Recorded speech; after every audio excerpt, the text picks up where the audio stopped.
อเดชะข้าพระพุทธเจ้าพวกเราหมอลำขอถวายความอาลัยให้แม่หลวงพระองค์ท่านแม่พันปีหลวงนั้นสำคัญอันยิ่งใหญ่ให้ทั้งของทั่วลาไผแท่กระดังกันวันสำคัญที่สูงสิ้นถือเป็นวันที่ยิ่งใหญ่ให้ประชากระโศกเศร้าอาลัยเจ้าพระแม่หลวงพี่น้องเอ๋ย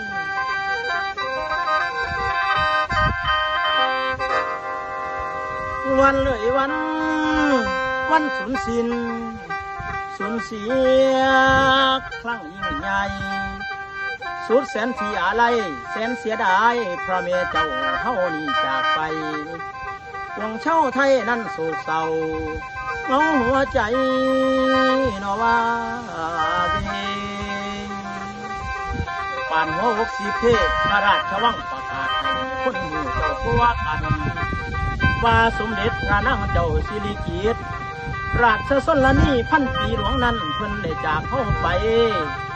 ได้เสด็จสวรรคตพวกคนกระใจฮ้อนให้ทั้งของผ้ากันหายสลดใจจนโตสันความสูญเสียเถื่อนี่นั้นสำคัญเทเจ้าในหลวงจงประชาพี่น้องท้องถิ่นดินสยามไปลงน้ำไว้อาลัยมอบถวายพระองค์ท่านพระทรงงานมานานแล้วพระวรกายกาลาลอยพระสังขารกังยังคอยลาจะเสื่อมซุ่มขอเดชะผู้ข้าขอกราบก้มขอกล่าวสดุดีไต่ทุลีฟ้าละอองใส่เสียนนอเหนือเก้าถวายอาลัยเจ้าราชินีพระเมเสาหลักเมืองใหญ่เทมาลมเชื่อมสลายตรงกับวันที่ได้24 ตุลาคม21 นาฬิกา21 นาทีอีหลีนั้นจำได้วันจารึกของคนไทยถือเป็นวันที่สูญสิ้นสูญเสียครั้งยิ่งใหญ่แสนอาลัยพระเมเจ้าจากสิว่าเอาว่าจังได้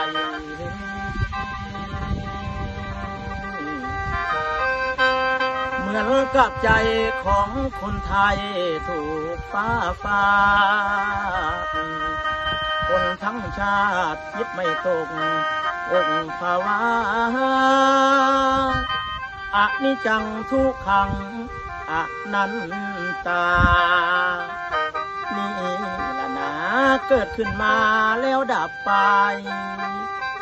พวกชาวไทยทั้งร้องไห้ทั้งอะไรพระเม